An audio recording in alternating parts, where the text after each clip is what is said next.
Cue trailer. I want to talk to somebody in charge. You are not fooling anybody when you say that what happened was a natural disaster. You're lying. It was not an earthquake. It wasn't a typhoon. Because what's really happening is that you're hiding something out there. And it is going to send us back to the Stone Age. God help us all. In 1954, we awakened something. Well, there's nuclear tests in the Pacific. Not tests. They were trying to kill it. You have no idea what's coming. The arrogance of man is thinking nature is in our control. And not the other way around.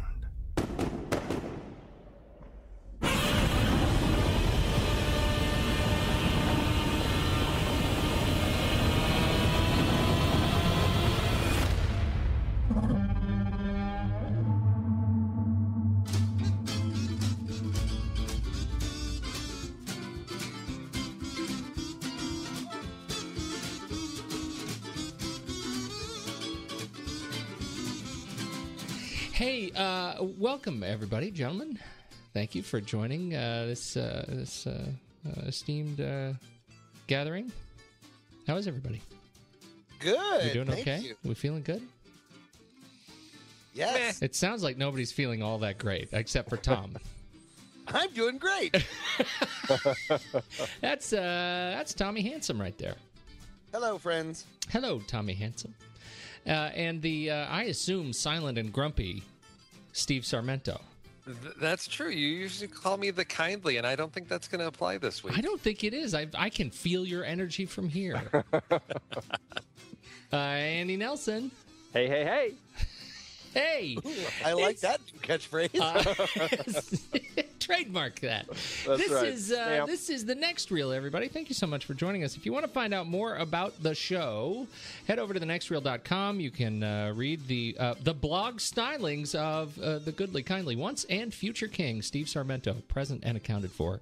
You can join the conversation in all our various social platforms. And now, for those of you who have already liked us on Pinterest, now you can actually listen to the show on Pinterest. We're starting to post the show on Pinterest. What do you think about that, Pinterest lovers? Wow. Fantastic. What's Pinterest? Tommy, is still not entirely sure whether or not this is actually a recorded event that you can listen to later. And I always assumed this was live radio. We just blindfold him and tell him we're just sitting in a restaurant having pie. Right. That's right. Hey, so here's the thing. This is our special edition event here, our monthly gathering where we talk about we're talking about Godzilla, 2014. I'm very excited to hear where you guys stand on this movie. Very excited indeed. How excited are you? Sorry, I thought it was a fake. I thought it was a bit that we were doing a thing. No, I got nothing to come back to that. But I want to start with the concept. All right, before we talk about execution, because we've had a lot of opportunities for people to kind of have their hand at Godzilla, have their hand at monster movies, have their hand at this property in particular. This is not the Broderick version of God. This ain't no Broderick Godzilla. Snap. Right? Yep. How do you guys feel about the concept that they went with in this film? And actually, we should start by maybe, how about Andy, could you just give us a recap of kind of how they handle, and I should say, spoilers begin effective immediately. Yeah, I mean... There's a monster!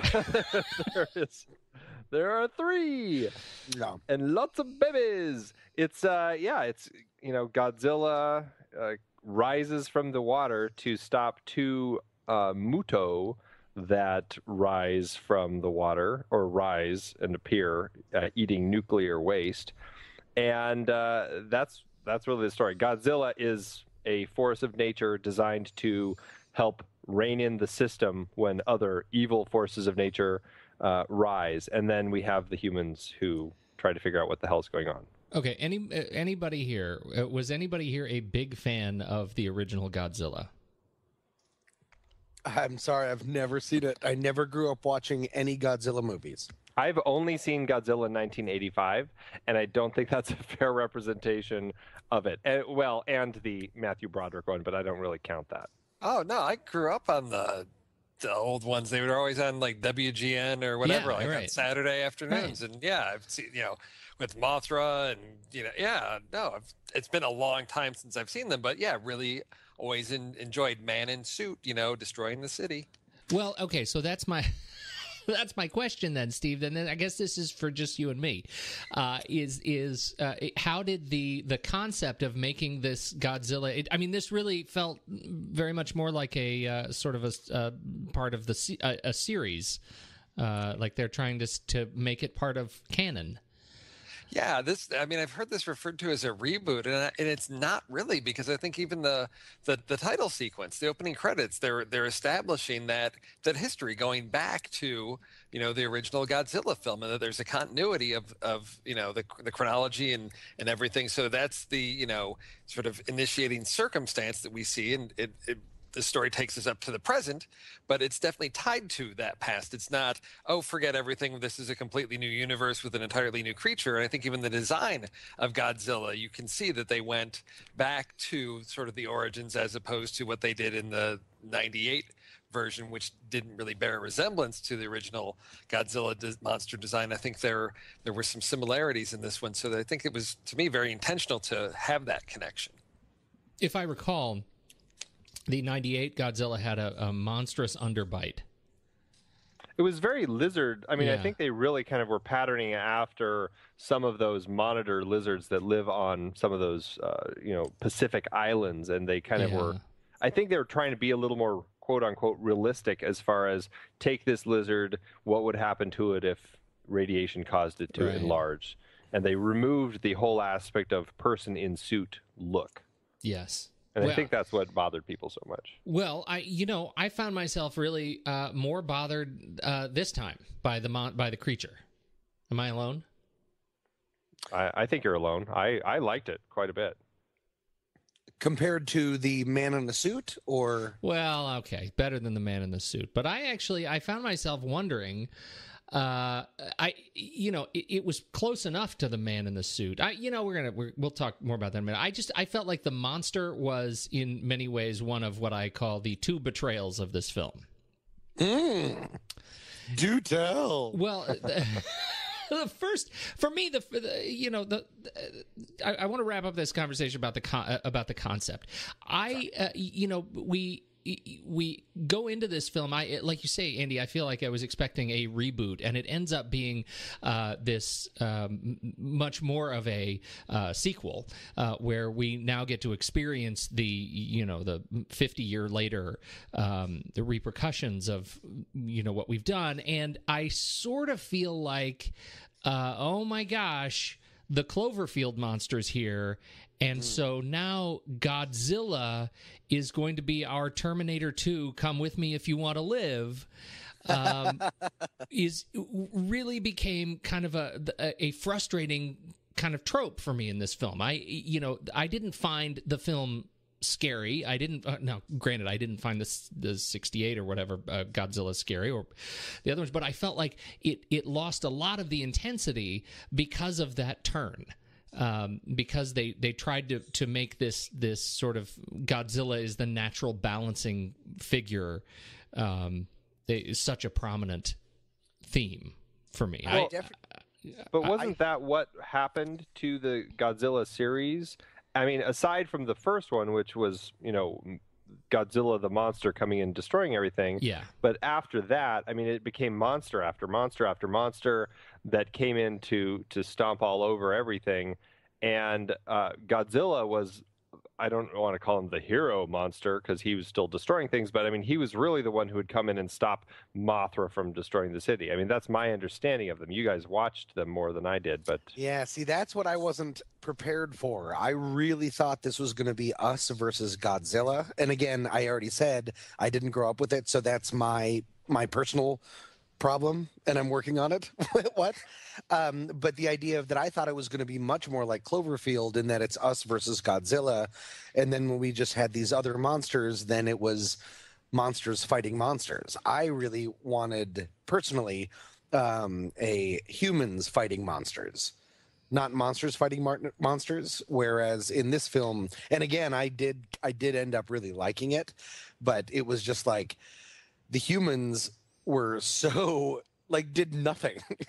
The humans just were a part of Operation Get Out of the Way. Right, and eventually it was so overt that they literally had a give up speech. Right? they literally said, "We're done. We're going to just throw in the towel and see what happens." And that I sort of I don't know, like I was just sort of weak sauce. I feel like so much of this film, and maybe this is me going back to kind of the original cultural gestalt of Godzilla. You know, there's so much ripe cultural material about man versus technology and what has technology wrought. It is still such a prominent theme today, every bit as much as it was when we're dealing with sort of the rise of nuclear power. And I feel like they missed the boat a little bit. They just softened it up to the point where I just didn't get that feeling of intensity. So that's the first part where I kind of fell apart. Does anybody have any comments to that, or otherwise I'll steamroll into the form of my betrayal? It brought up the anxiety in the opening credits about nuclear and stuff like that, but only because of that always kind of old footage of men being like, we're going to sit next to a atomic bomb. Let's put on sunglasses. Like right. That creepy, like, we don't know what we're doing. Thank God we're saving our eyeballs. Right. But we're so confident in what we're doing. That whole thing was based on all of that anxiety and so much of like what you said about sci-fi, science fiction, which is like, just because we can, maybe we shouldn't kind of a thing. Like what man was not meant to know. I really felt that in the beginning, and then that kind of went away. Well, you know why it goes away? It's because we have these major characters who already know how it unfolds, right? I mean, they already get it. And I don't feel like we were led particularly cleanly down that path of being able to discover with the major kind of characters in a way that was terribly strong. What you're saying is that Godzilla was supposed to be, particular. Well, that Godzilla is supposed to be the good monster fighting. You would have liked to have seen it where all the humans think that there's these three monsters now that are going to be destroying us, and over the course of the film, they come to learn, oh, Godzilla is actually working in our favor. Look at that lovable dope. And that is the movie. Right, but I think that they come to it right away saying, no, he's here to help us. Yeah. I mean, I guess that's my sense of it. Like, it just doesn't allow us to build to that intensity, and I think that goes in line.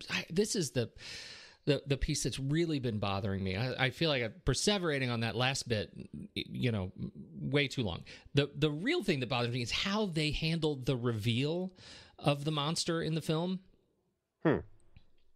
And I'm trying to figure out why this bothers me so much. Which monster? Godzilla? Godzilla in particular, right? Okay. It feels like they have separated two elements of the monster. One is the monster's look, right? The full reveal of the monster, which of course we'd already seen because of stupid commercials and things, and really dopey trailers that gave the story away. But then they gave us I made those trailers. What? Sorry, I was just talking to myself. I thought they were really good. Go ahead. No. I actually thought they were good too, and I'm frustrated about them because I feel like, well, we'll talk about that too. Listen to me, I'm like negative everything today. But they separated that with the action of the monster, and the result ends up being this very strange sense that every sequence leading up to kind of the third act, every sequence where we see the monster getting ready to do something interesting cuts away at a really terrible moment. Did you not get that feeling? Like they do this pan up on the monster the first time the monster sees the first Muto, and then they cut away as the monster's screaming and the foot comes down. They cut away from the fight completely and cut to the kid watching TV. And they do that multiple times throughout the movie. Right where it gets good, right where we want to see monster on monster action, they cut away to these people that we, end up not caring as much about. I understand what you're saying. For me personally, I was really a big fan of that. Surprisingly, in the same way that we don't see Jaws for forever, in the same way that in Cloverfield, the movie that I thought I was going to see and didn't, that you never get a really good look at the monster for very organic reasons until pretty late in the film. I think that's really effective, personally. But see, Tom, that's the difference, though. I totally agree with you, but they already gave us the monster. They gave us the monster. We'd seen the monster. All of it. We've seen it scream, and then they cut away right when he's... And then now they're playing... Yes, now they're not letting us see what it can do. And I think that was that's interesting. An intentional risk. Like, it feels very much like an intentional risk. But that's why I'm so interested in what you guys thought of that, because if it struck you at all, to me, it was enormously frustrating, and not in a good way. I guess I don't remember seeing the full Godzilla, and we have to stop saying monster because there's so many monsters in this film. But I don't remember seeing it, and then them playing it cagey. And maybe that was just a different. Maybe I just didn't notice it. I think it was just the fights that were cagey. It didn't bother me really. I mean, I noticed it for sure that they kept cutting, and I felt it was a filmmaker technique, like Tommy was saying, to just, we revealed the monster and we're going to just hint at the fight to save all the fighting for the third act. It was a little frustrating. It didn't bug me too much, but it sure bugged some of the people sitting around me. Every time they cut away from the fight, they were like, "Oh man!" Yeah, like that's what they were there for, is to see the monster fight. They wanted to see Pacific Rim. Yeah. Okay. And true to form, Pacific Rim nailed it on that front. Too bad it wasn't a good movie. Right? You just stop right there. Steve, okay. Why have you been so quiet? I feel like you're storing up rage toward me. No. Actually, not. No, I mean, there's... Steve, show us on the Pete doll where he hurt you. Well, there were some choices. For example, when we're following, I'm horrible with names. The nurse that's one of the Olsens. That's Elizabeth Olsen. Elizabeth. No. Yes. So as she's running with that crowd, and then we see, Godzilla and one of the Mutos coming together, and then as the doors shut, and I thought, okay, that's interesting. We're going to cut to something different, and it's the TV. And I thought, okay, we're going to play that game. But to me, at that point, the movie had already become something different. And that's why I think Andy, so many people were disappointed, because tonally the movie had shifted into its, big summer thing. And to me, this movie reminded me so much of last summer's The Wolverine, where the beginning had so much potential and there was such an interesting story. And then suddenly we shifted gears and it became things that I'd seen before. I don't want to say I was bored, but yeah, the fight scenes they paled in comparison to what I saw in Pacific Rim. And Steve, not a fan. So you're not a fan of the movie. I wouldn't have guessed that. That's awesome. I enjoyed the first half. Yeah. And then once we got to, hey kid, you better not make me miss my plane, I thought, okay. We've come off the rails. Literally, then yes. Yeah. And then it became an entirely different movie. And I didn't care about Ford and his quest to get home. I really wasn't that invested in him. I was really invested in these scientists and this whole theory, and the fact that Ken Watanabe's character is like, I need those guys. I don't know who they are. They've got information I need, and what's on these mysterious discs. And there's this exploration, this investigation, these theories. They're trying to piece this together, and then once the monsters show up, it's like he disappears from the movie completely. and I lost interest because his story was the one that I thought was the most compelling. Of he discovered these things, they'd made some bad choices. Okay, what does he do? He's the one that's culpable. I mean, they knew they had this thing, and they're feeding it this radiation for, we're worried about radiation contamination. This thing was absorbing it all, so we took that choice, to risk this thing hatching into something, but at the risk of millions of people being killed by this radiation. So whoops, that turned out to be a bad thing. And we never get to how does he feel about this? What is his role other than reminding the military, hey, there's this balance in nature thing. Yeah, shut up. We're going to go do what we want to do anyway. And honestly, all those scenes with the military bored me. Every time we got back on the boat, and it's like, hey, we're going to move this here. I didn't care because I knew none of it was going to matter because the monsters were going to fight themselves. We were going to be pushed off to the side and, Captain Exposition and and this oh son, how is it going dropping bombs? Dad, I don't drop bombs, I disarm them. I thought, oh well, okay, now I'm glad we got that information up front because clearly he's going to have to disarm something later on. That's why he's crucial to the military. There were just so many, it felt really pieced together. I thought there was an initial concept that had some potential and they just wasted it, and it reminded me of Wolverine and that's I was excited and then sad, and then there was some mediocre monster fights, and that's what I thought was the best part, was the monster fights. I mean, I agree with you that the first part is really very exciting, and I really enjoyed everything in the beginning. I loved that main characters who I felt were going to be key characters through the film kept getting killed. Yeah. I mean, I really enjoyed all of that. And then we get to Aaron Taylor Johnson, who I felt was just awful and boring. Pretty low energy. And you guys, yes. He was I dead. really liked him in Kick-Ass, but this was just like, he was just sort of had a weird tough guy street accent, and he was just very handsome, not captivating. Yeah, and his kind of dead behind the eyes sort of look just didn't work for me. And I would much rather have just followed Elizabeth Olsen, because I found her much more interesting. I found Ken Watanabe and Sally Hawkins much more interesting. Oh, yeah. All of those people I found more interesting. Yeah. Oh, I know. Yeah. Ken Watanabe, all he did in pretty much the last half of the film is just walk around looking concerned. Boy, and he saying looks key lines. a lot. Yeah. But can I say? I'm sorry. Can I say my one thing about Ken Watanabe so I don't forget about it? The first thing that I learned about this movie is if you make a Godzilla movie, the only person that should say the word Godzilla out loud is Ken Watanabe. Yes. Because when the really talented David Strathairn says Godzilla, it sounds so stupid. Yeah. Like it just broke. I just broke out laughing. He was just like, "Yeah, clipboard, this, and where's Godzilla?" And I was like, "Well, all right. I'm officially watching a movie, and this blows." Go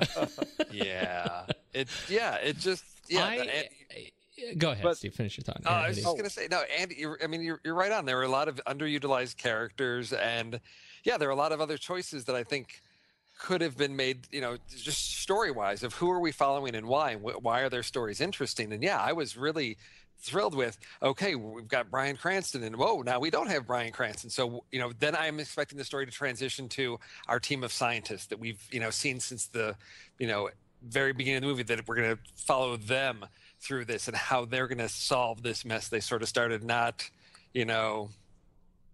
Captain Boring, through, his trials and tribulations of riding along on a train. Although I do have to say, the Halo sequence when they're coming down to the city, so great. That was great. That was beautiful. The music as those red streams are coming out, beautiful, gorgeous.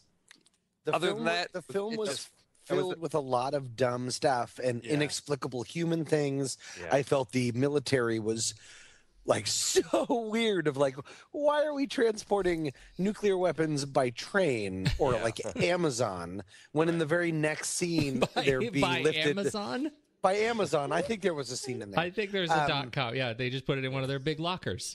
Yeah, exactly, because it's free shipping with Prime, guys. But also, but then the very next scene, it's being lifted by a helicopter. Right. Like, all of that stuff. But that was my bitchy way of agreeing with Steve. I think it was what he was saying at the very end. There were some really, really effective moments. The Halo sequence was one. Like, I think the film was, at times, incredibly well directed.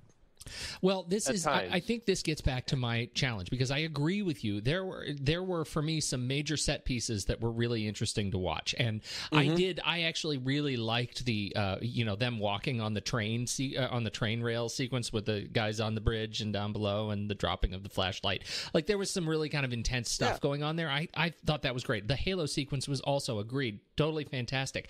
The big betrayal for me is like Steve. Oh, right. This is the first of the big betrayals.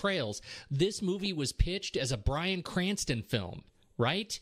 This movie, that's why I was there. His intensity, I find him a fascinating actor. And that they killed him and handed him off to a dumb hunk is a massive betrayal to the first half of the story, which goes unresolved for me. Like, they just turned it into this BS. And they let go of what could have been a fantastically intelligent approach to man versus technology or machine or whatever you want to call it. And I think they just absolutely failed on that front. Now, does that make the movie, terrible? I actually, I found it sadly boring for much of it, and then kind of it would spike in excitement. But so it was a fun kind of showpiece to watch. But they got rid of the most important element for me, the only character I really cared about, so early that I was done. Well, I'll say as a caveat to that, though, I actually really like that they got rid of him, because I thought that was a really ballsy move to do something like that. Now, unfortunately, they don't live up to the promise. That's right. It's only ballsy if you have somebody who can carry it, and they had no one else who could carry it. It was ballsy to do. It was just they failed at it, and that's the the son part. Isn't a good character. If they had passed the torch to Ken Watanabe, then I think that they could have made it into something that was much more solid. And didn't you expect that a little bit, Andy? Yeah, I totally did. Well, I mean, I did and I didn't. Once the son was introduced, I knew that he was going to be probably one of the main characters that we were going to be following. So handsome. What did I say? I said something about sports. All right. So let's talk about the direction of this film, movie people. Director Gareth Edwards. He has not done a whole lot. Known for monsters. This is my theory right now, because this is happening a lot in Hollywood, where indie film directors who have directed one film or a few films on very low budgets are all of a sudden giving these massive tentpole projects. I have another theory. Go ahead. It's happening with the director of Safety Not Guaranteed. I can't remember what film he's going to be directing. I think it's Jurassic World, isn't it? Yeah, I think so. Yeah. So it's this new trend in Hollywood where they're doing this, and I think the reason is because if it's successful, great, then that person can go on. But the studio can control that person a lot easier. Yes. And if it fails, they can pinpoint the blame on that person as somebody that they trusted, but they just didn't have what it took to actually get the job done. I agree. God, that's disappointing. I agree. That's how the system works. They get credit for being like, you know what? We wanted someone with an indie sensibility, someone grounded, someone that'll make the world real. Yeah. And then they can as soon as that person starts to do those things, they can crush him and make him or her, well, let's be honest, him, do whatever they want. Yeah, I totally agree. That's what happened with David Fincher in Alien 3. I mean, it's been going on a while, but it really seems really prevalent right now. Well, it's deeply disheartening. But that being said, I think for Godzilla, like, I thought he put in, I haven't seen Monsters. I don't know what that is. I thought we were talking about Monsters, Inc. because I'm a stupid person. But he put in, especially for the first half of the film, or at least the first third, like there's a lot of grounded moments, and there's a lot of really, really, I felt, smart filmmaking in this film. I thought he did for... What was that? Give me the highlight, Tommy. From a directorial perspective, what is that? What is the big? Where's the big highlight sequence in the first half of the movie that really showcases him?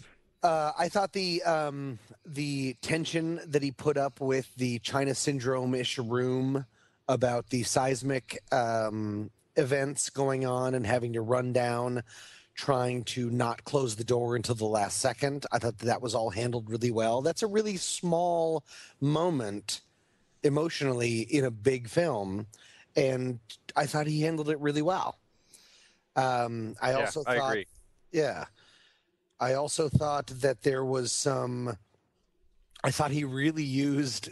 But I guess that goes more to my Cloverfield thing, but the resistance on showing the monster... showing Godzilla or any monster, having it happen in TVs in the background. I thought it was hysterical. Hysterical and also scary, but hysterical of having the son seeing monsters come to life on a TV screen of like Fox News, while his mom's like, "Come on, we got to go to bed. Turn off the TV," when the worlds are happening. I thought there was a lot of... There were choices in this film, and I'll try to wrap it up, that reminded me of a lot of things of Spielberg, to be honest, and as a result, Super 8. But a lot of Spielberg moments, these little moments and these little things, like in Jurassic Park, when what's his name? Jeff Goldblum was saying, "Go faster, go faster, go faster," where the T-Rex is running after the Jeep. And then there's that one shot in the rear view mirror that says things might be closer than that appears. And the T-Rex screams and takes over the entire frame. I thought there were actually a lot of little moments in this movie like that are either funny or terrifying. Another one that I can point out, and I can't remember the last time that I wasn't talking, but I'm going to keep going, is when... they come out of the ash and they see the vague form of something. You can't see what it is. And then it's a parachute.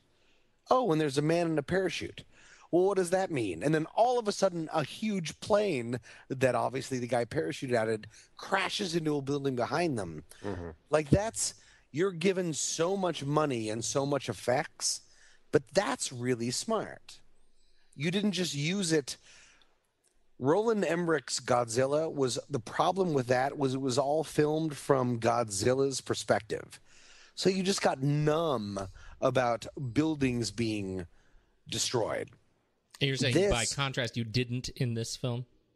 No, in this film, because I felt he did an incredible job of filming it almost always from human perspective, on the ground or through windows. Like the entire sequence of the railway car coming to a stop and then going up towards the monster, like that's really smart. I think that's really smart and a really good use of money, where it's not just, hey, let's Michael Bay it and throw everything at the wall. Instead, let's come up with this cool, scary, if this was you, how would you feel kind of situation. And I'm done, and I'm so exhausted. Good night. I was just thinking about, I can't wait until, as an indie director, you get picked to do, like, the next something audacious. It will be a disaster. Well, and Tom, maybe you should go watch Monsters. And I've only seen it once. Yeah. And I do, it's nothing that I'm like, wow, it's great, everybody should go watch it. But I remember when I saw it, I thought, wow, this guy was able to pull off, and the story is like Mexico has been overrun by these gigantic like insect monster things due to some type of chemical or nuclear catastrophe or whatever. This guy goes down there and he's got to it's almost like Escape from New York. I got to go in there and bring this girl out, something like that. And so it's told from their point of view, and they're crossing this, monster infested area, and you don't really see a lot of the monsters because it is this small independent film. But he created a lot of tension by keeping it focused on sort of the human story of these people and the stresses of having to travel this route to get through there where you've got all these things coming at you. And I thought that's probably why he got picked for this, because that's the thing I did enjoy about it, was that it kept it rooted in the human side of it. I think he lost a bit of that towards the end of that, maybe more the fault of the script and losing its focus on where we're going and who we're following. You're still talking and why. about monsters, see? No, in terms of Godzilla now, okay. Godzilla loses that perspective. I mean, yes, he does shoot from that, keeps it rooted, but I thought, we lose track of Elizabeth Olsen's story. She's just hidden in she gets pulled out of, she's buried with a bunch of people. We lose her story. It becomes more about Godzilla fighting the monsters, which is fine, but to me, not at the expense of the human stories that we've become invested in getting there. I completely agree, and I guess I really appreciated us seeing the monsters so much from human places, not just because Roland Emmerich would film it from the top. No, I agree. He would film it from Godzilla's point of view, and who cares about that? Oh yeah, when they're parachuting in, those halo jumpers, they come in, and you've got that shot of like you're coming through the smoke and the clouds, and it's like I'm falling right past Godzilla's face. Oh, it's such like smart, easy, and probably cheaper choice. Sure. But that most people don't think about, because they think that once you've got that budget and you've got that CGI, why not show the world? Right. Because once you show the world, everyone now goes I Yeah. But just a quick point on that, and this is I don't mean to derail it, but just another sort of minor betrayal. I really thought so many betrayals. I feel betrayed. I really thought this was going to be the first Godzilla movie where the monster may actually come close to living up to the scale that they set up in the artwork and the trailer reveals, like the teaser reveals, and it didn't come close. It wasn't big enough. Can you believe I would say that? It was not a big enough monster. Go. But I think what I also really like about his direction, which kind of comes at what you guys were all saying, is that, yes, I really liked the way that he approached the direction of this film from the human's perspective. But I do give him credit for the end of the film with all of the monster fighting, because I actually, for one, I really enjoyed all the monster fights, and I enjoyed all the creatures, and anytime they were on screen, I just couldn't get enough of them. I really enjoyed them. And I just love the monster fighting at the end. And what I do enjoy about that is that it's him giving the audience kind of what they want and what they're really kind of expecting in a Godzilla film, which is, big monsters fighting each other and knocking buildings down. And lots of cool things like Godzilla blasting him with his breath and, all those things. And I had an absolute blast watching that. And I really enjoyed that Gareth Edwards was able to kind of direct so much of the film not from that perspective, but then when it came time to finally do the big monster fight, to really kind of make the audiences cheer for the monsters, he was able to still do that. Oh yeah, he was able to handle it, right? Yeah. Well, the monster fighting in this film, all through, whether it was the Mutos attacking the guys on the bridge or the monsters fighting each other in the city, I really felt that he was a director who was capable of creating the space and using the cameras in the right places so that everything was always understandable for me. And I never had a problem with anything in the film as far as knowing where things were and the perspective. And I felt he was really nailing all of that. Agreed.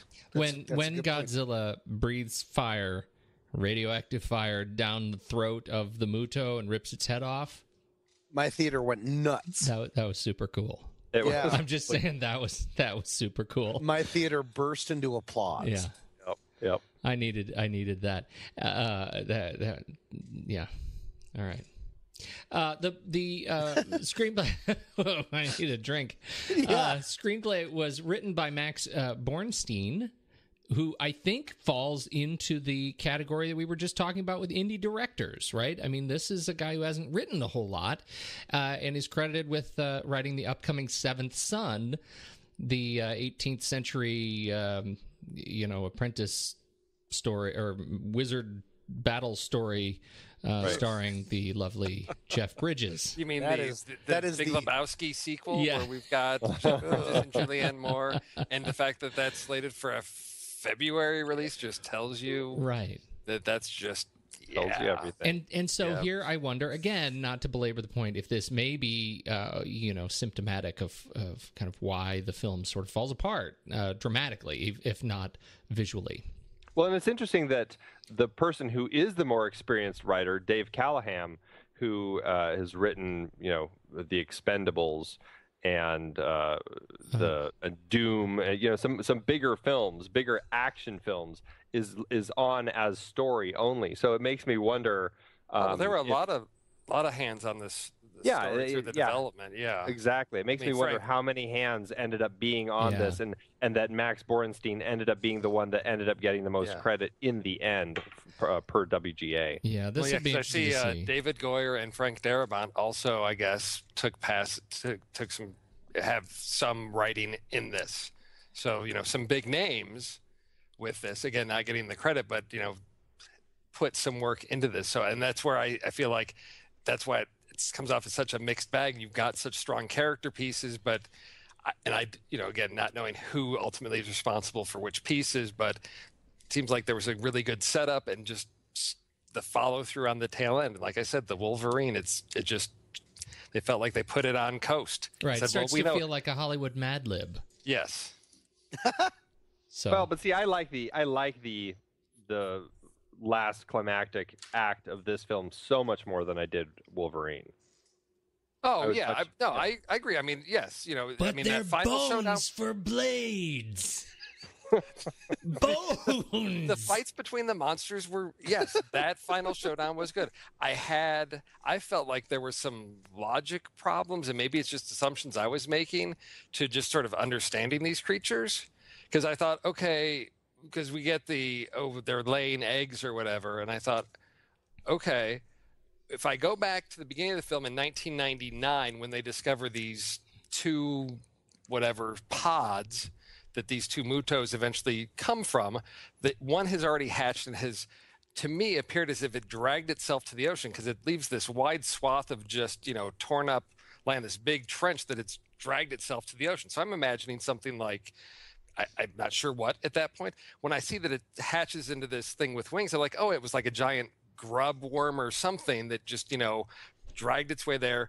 It, cocooned itself for 15 years, absorbing all this energy, and then finally hatches into this, winged creature. So then when the female lays all these eggs, and I see not one or two, but hundreds, perhaps thousands, with creatures inside that look just like the adult ones, but smaller. I thought, well, why would that have to drag itself across the ocean? And how come were these two just in hibernation? Where did they come from? I thought, why weren't there thousands before? Why were there only two? And if they can reproduce by the hundreds, it just didn't make sense. It seemed like we needed to raise the stakes. So let's make the potential of, oh my gosh, complete destruction of mankind, because there'll be hundreds of these things, whereas clearly two can take out an entire city. The thought of 100 just seemed like exaggeration, just to make feel like we're raising the stakes, because oh my gosh, there's so many of them that you can just blow up a tanker truck and it'll take care of all of them, no problem. I like the logic they'd set up at the beginning, and when you throw in something like the nest of hundreds, it just again felt like I'd seen it before.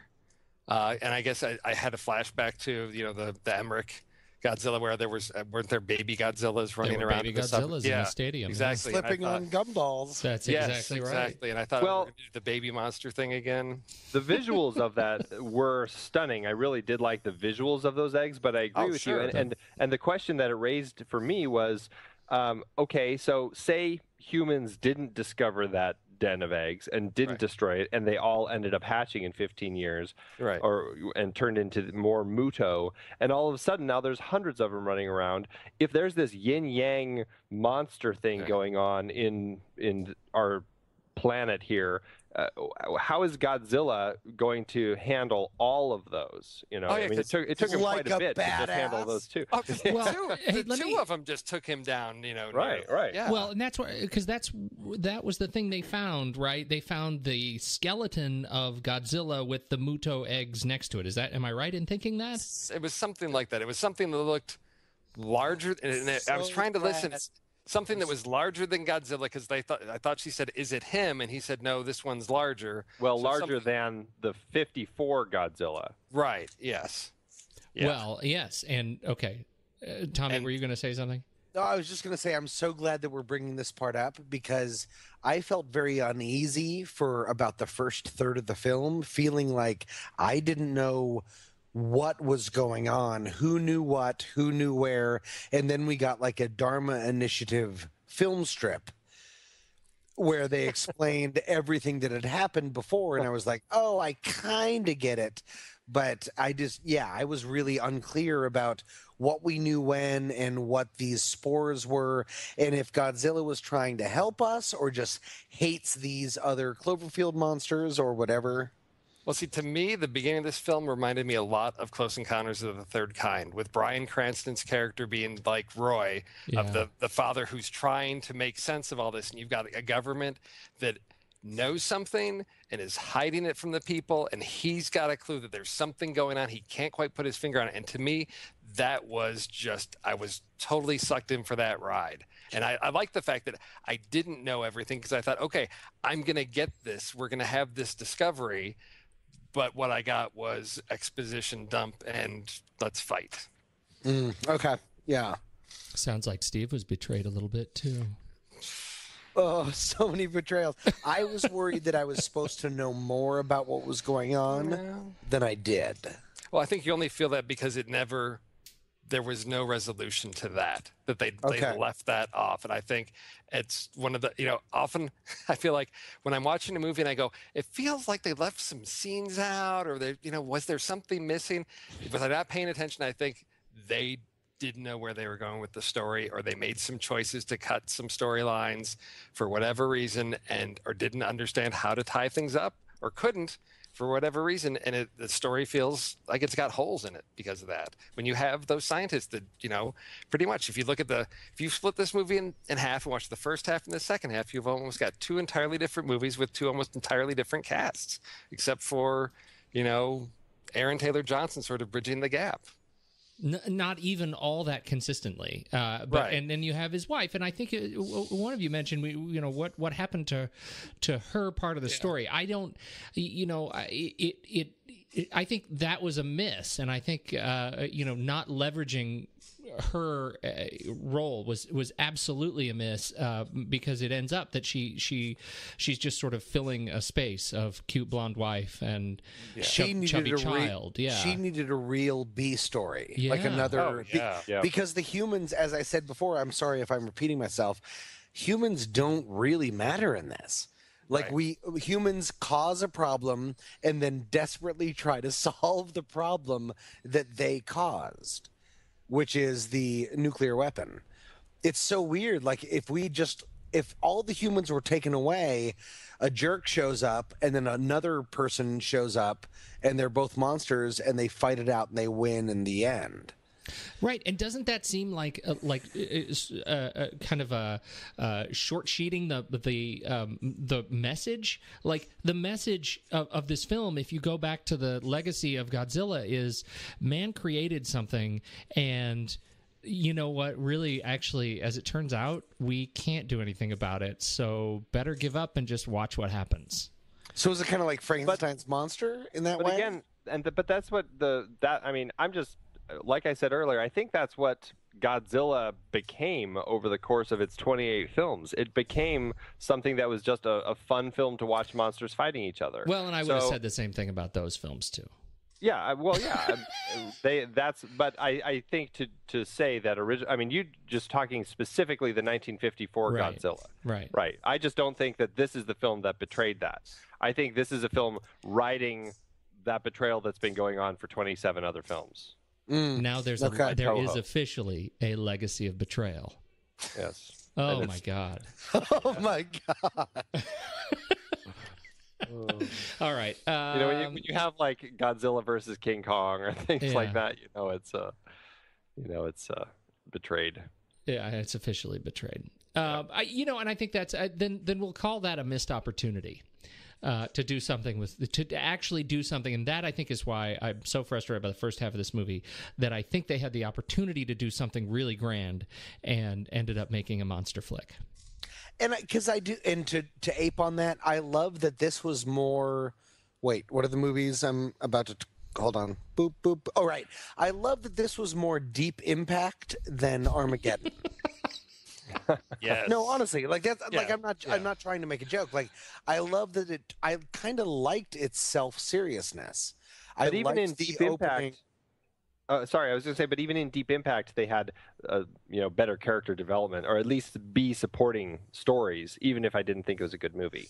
Right. I think that apart from Aaron Nelson, Taylor Nelson, I thought that everyone was like serious and game, and I believed in them and all that kind of stuff. I still have so many problems with how the military handled things, but I liked all that. Like I liked that it took a serious approach, and I think that that's what it needed. This movie is Deep Impact if they killed Robert Duvall in the first 20 minutes. Okay. Wait, Robert Duvall was in Deep Impact? Was he one of the astronauts? Yes. What? Did he die? He was Spurgeon Tanner. He was the legacy astronaut that they put in. You're made to think like as if for like PR, like, oh, we can do this. And then he ends up being great. Pete is right and nobody cares. That's the Pete Wright promise. Oh, God. That's a terrible promise. I'm sorry. That's a terrible promise. That's a terrible promise, and that's your legacy. Okay. All right. Well, what else? What else jumps out at you on this film? Are we ready to start the wrap up? Anything else we want to talk about? Can I deliver another one of my patented Tom Metz bon mots? Oh, please. Is that a thing?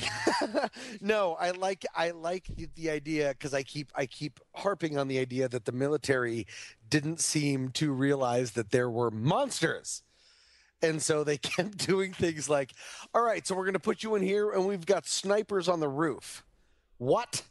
Snipers on the roof? They are monsters. What is a sniper rifle going to do? No, thought that would get a bigger response.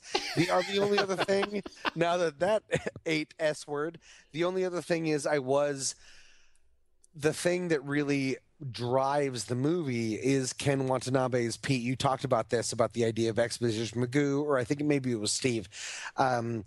But the fact that maybe we should trust in Godzilla because he's here to write the balance or create the balance, right, was incredibly forced and just like clearly made for a culture of like, yeah, Godzilla, he's on our team. As someone who was not that and was expecting that we were trying to kick the S word out of Godzilla the whole time, it just felt so cheap and so weird. And also, I moved into a new apartment. I feel like nothing I said anyone cares about. So that's no, I do, Tom, because I think for somebody that doesn't have that history, and again, it speaks to where they sort of left some pieces out of the story, because like clearly he has, this is something he's been researching for 15 years, and if not longer, because they talk about the history of that company, Monarch. And then it goes back and that they are sort of the custodians of this secret knowledge. And we don't get, again, who's Monarch? What are they doing other than, okay, the secret Dharma group that's been around working on this forever? More about them and what did they know? And as we've, to have Bryan Cranston, having discussions with them about what they've been hiding and what they really know and how ominous that is. Right. What a fun story that is. Yes. It doesn't have to be about atomic age. It can be about, to make it more timely, about government cover-up and secrecy, which is always timely. Right. And I think, you do point out the fact he just sort of says it is sort of like, well, because he understands it, then if he says it, well, then clearly everybody else should just understand that, hey, because I think he says it 5 or 6 times of, the missiles, you're going to put them out there and lure them out, just step back and let Godzilla, he's the balance, he'll take care of this. He said it several times, and it just, like you said, it felt forced because we didn't know where that was coming from. Right. We missed that, yeah.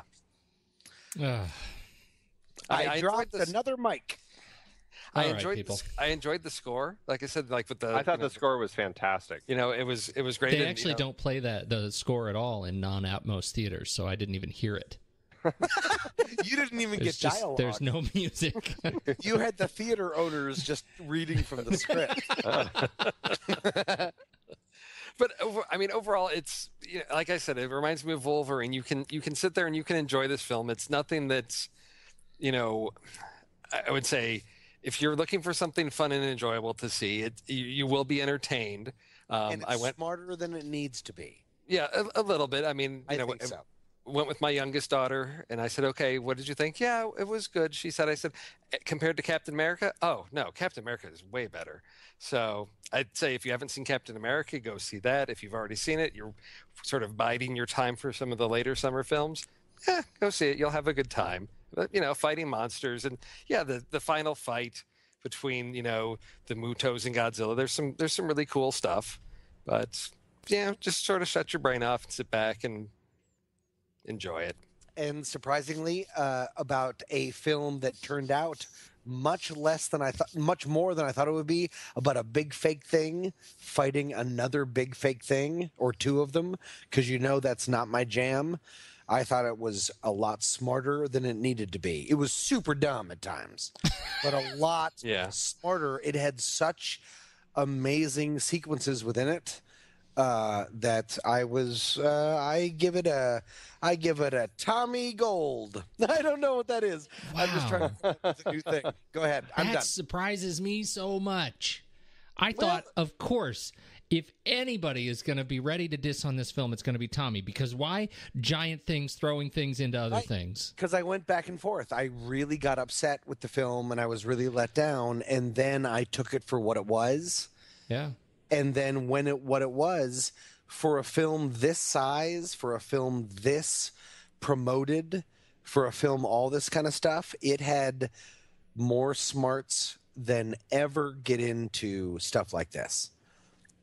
Fair enough. Captivating sequences.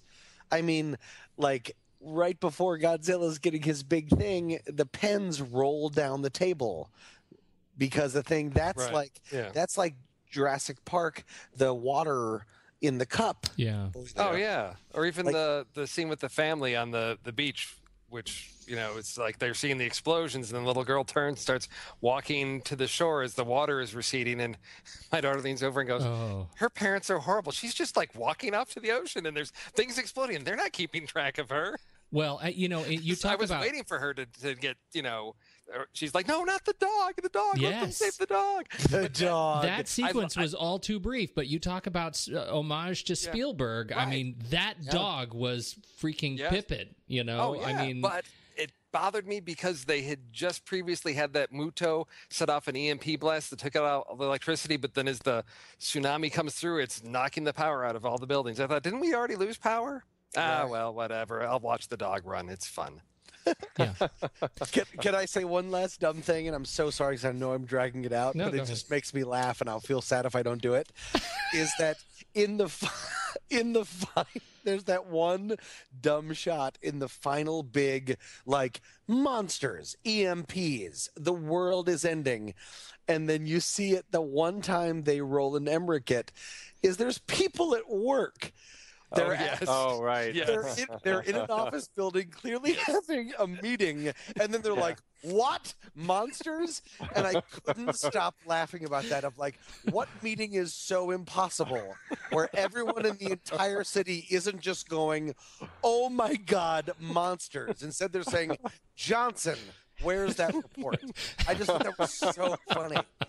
Why are you still at work? Okay, I'm done. Yeah, that was brilliant. Andy, what do you got to wrap it up? Well, I have two points that actually we didn't discuss that I'm going to throw into my wrap up.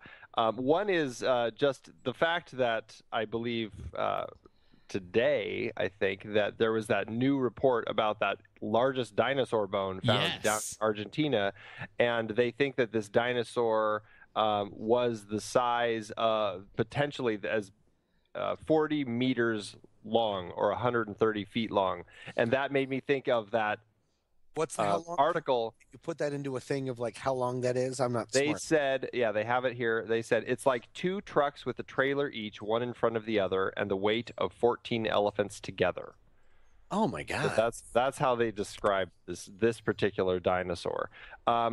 And so at 40 meters long, that is still smaller than the original Godzilla, which was 50 meters tall.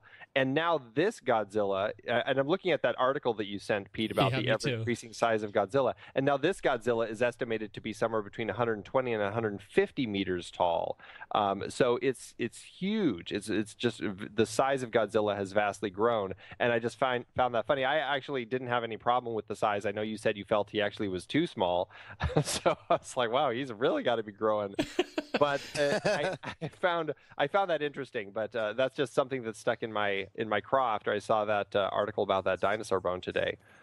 And then the other thing I wanted to talk about was Dolby Atmos, because seeing it in Dolby Atmos, this was the first film. I think I've seen 3 films in Dolby Atmos now. This was the first one where I really felt they did an incredible sound design, where they had sounds so specific in different parts of the theater for many scenes, where I was so impressed by the sound work on this film. The scene when they are in the egg chamber and you see all the eggs and you hear these little sounds all over. I mean, those were literally coming from individual pockets of the space around me as they were doing that. And this film was the best sound mix that I have heard in Dolby Atmos. So I highly recommend anyone who wants to see this film going to check it out in a Dolby Atmos theater if you have one near you. Oh, I'm super jealous. Super jealous. Go ahead. I was going to say, but as my wrap up, I mean, I really enjoyed the film. I found this a film that I could easily shut my brain off in and just have a great time watching the monsters fight. Yes, I had some problems with it. I don't know if it's something that I would go back and watch that frequently, but I did enjoy it quite a bit. I think I fall into the Tommy camp on this one. Tommy Gold.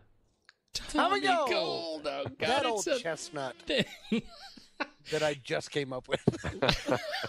I just have to add, Andy, because you didn't read the best part of that article from Deep Sea News. It closes with, I think, some important measurements. Of course, quote, and this is an article from who wrote this? Well, it's unattributed. Thank you. He says, of course, the real problem of a 55,000-ton Godzilla is the urine production. Using the handy kaiju post, we can quickly calculate that 12,921,400 gallons of urine would be produced per day. That's about a quarter of the hold of the largest production oil tankers. Yeah, that was a good fact that I did leave out. At no point in the film do we see all the people who drowned when Godzilla urinates. And I have to imagine that would be a tsunami in itself. He's horrifying. I assumed I'd rather be blasted by his fire. But I don't know what's worse, like drowning in Godzilla pee or drowning or like burning alive in Godzilla fire. Right. Well, he spends all his time in the water. He just goes in the pool. Maybe he goes in the pool. Yeah. He's the worst violator. It's like grown-ups. To wrap up, believe it or not, as frustrating as this film is for me, I feel like shutting down the brain it's a popcorn movie. You get the popcorn, you get yourself a little something to snack on, and you can shut down your brain. And it stands out for some really impressive visuals. It's a big screen spectacle. It's not one I'm gonna rush out to see again, unless of course we miraculously sprout an Atmos theater here in the next couple of weeks. But it's a summer tentpole. I'm really disappointed, mostly because of the opportunity I think that was really lost. And I'm sick of having that thought. I feel like I've had that feeling for 15 years. Every summer. It just makes me sad. And so, that's it. But now is, I think we can say, our very favorite part of the show. We need to rank this. Can we get a Godzilla Flickchart?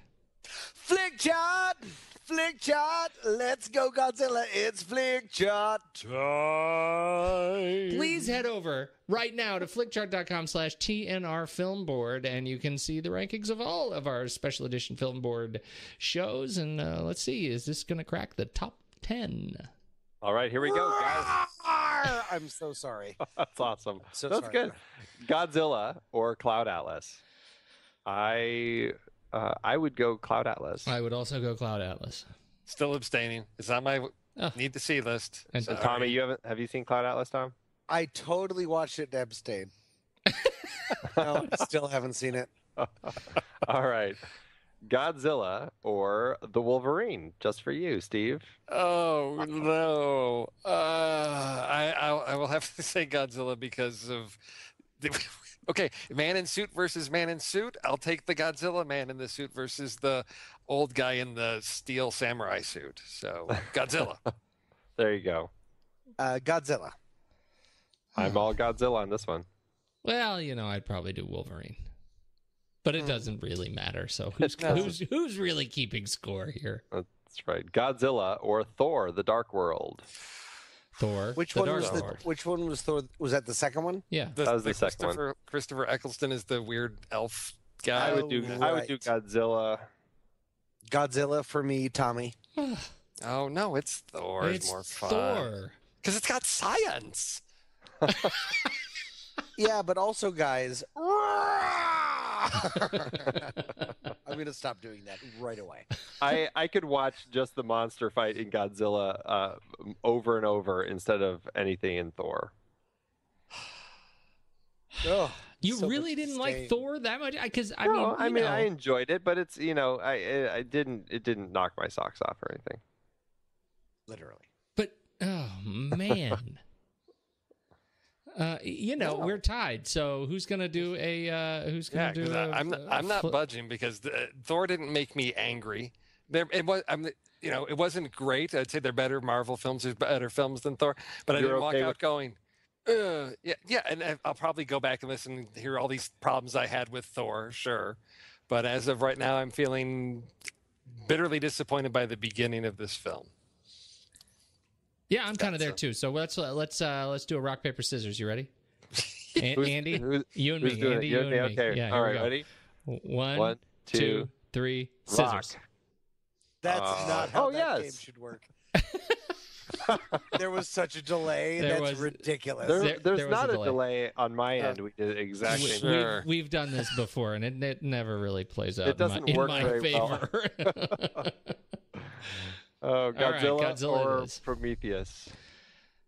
I would do Godzilla. Oh, that's actually interesting. It's because I'm not a Prometheus fan, but I'm so interested in parts of Prometheus. And I also want it to be all about my thought process. All right, I'll stop. See, this is where this is bitter disappointment versus bitter disappointment. Yeah. Oh, that's such a good way to say it. That's so perfect. Because of just like so much promise and so much disappointment. Yeah.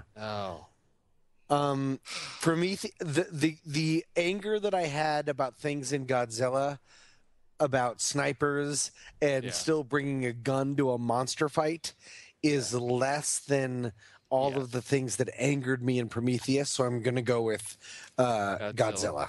Yeah. Yep.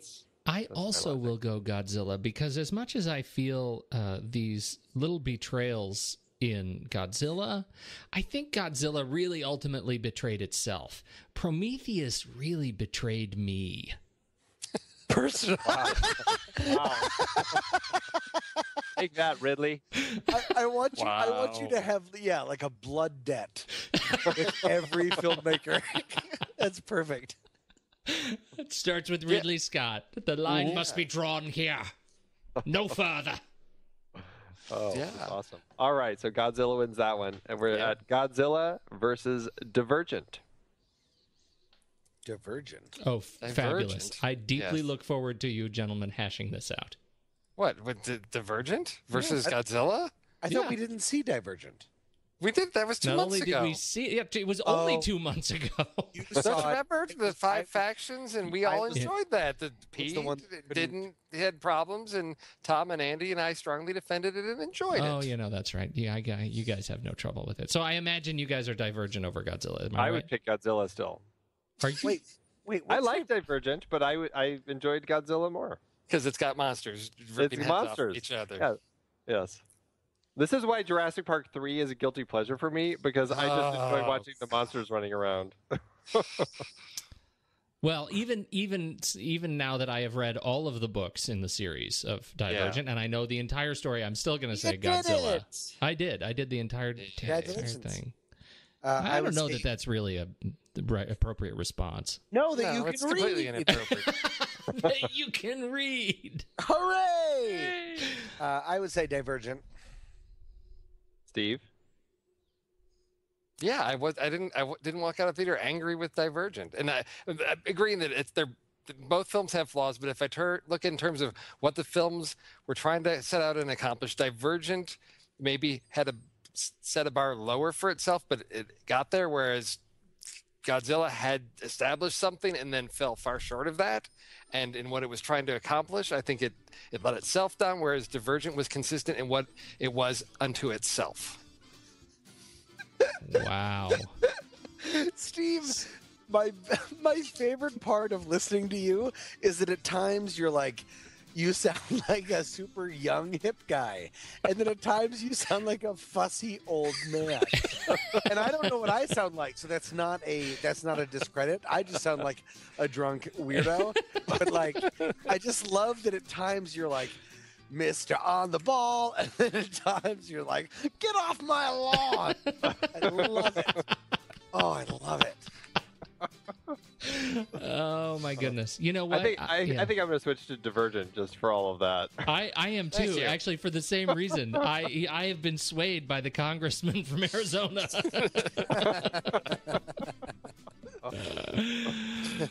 that should put us. It should be the end, right? Yeah, we're number 13 out of 22. Wow. 13 out of 22. So it's now sandwiched right between Divergent and Prometheus. That's right. Yes, it is. Oh, weird. Oh, dear gentlemen. Well, this has been an enthusiastic romp down Destruction Lane.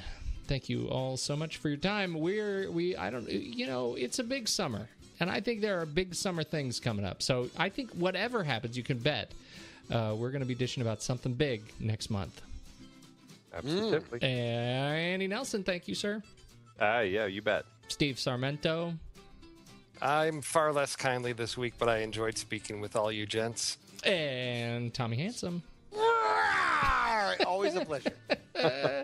I'm Pete Wright. Thanks, everybody, and we'll see you next week on the next reel.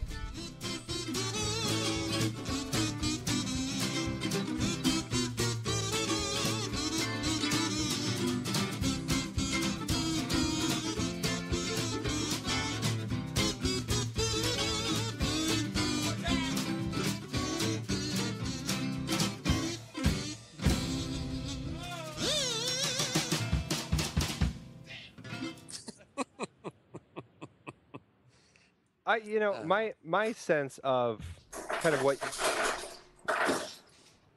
Wow! Did somebody just fall off a chair? What is it? Are we okay? Did Chad join us? What's going on? Tommy? Hello? Tom. He left and he stumbled. He's on his way to the bathroom and he stumbled over his minibar. He was done. He mic drop. I'm done. He really was done. He really was done. Wow. Okay. And now he's so done. He's really not even here. Is he disconnected? Okay, Mark. 36 minutes. He's still on the. He's still showing. No, he's still showing there. Oh no! Oh, he left the call. Wow. Oh, he's done. He's done. He must have. Geez, I hope he's okay. He just fell down the stairs. I'm gonna try and join him again. Oh my the God. call was coming from inside the house. I flushed the toilet and the phone went down there. Of course, you need to tell us what just happened. I went over. I put it on. I thought I put it on mute, and I went over to get more ice for my water, which I guess sounded like a crazy thing. And then I heard you guys screaming about what happened, and so I immediately pressed back on call, which I assume the way to get back on is an upside down red phone, because I'm the stupidest person in the world. I'm so sorry. It's okay. Oh, I'm so dumb. But no, I was like, no, it's just ice. And then I ran over and then it freaked me out. I'm sorry. Oh, it's far less sinister than what we imagined. It was much less sinister. Yeah. Yeah. That was super funny. Pretty funny. All right, so now the pressure. All right, so good show, guys. Have a good night. You were done. You said you were done. That's right. Mic drop. I did hear that from my fridge of the idea of me just being like, and Tommy's out. Okay, I'm here and I love you.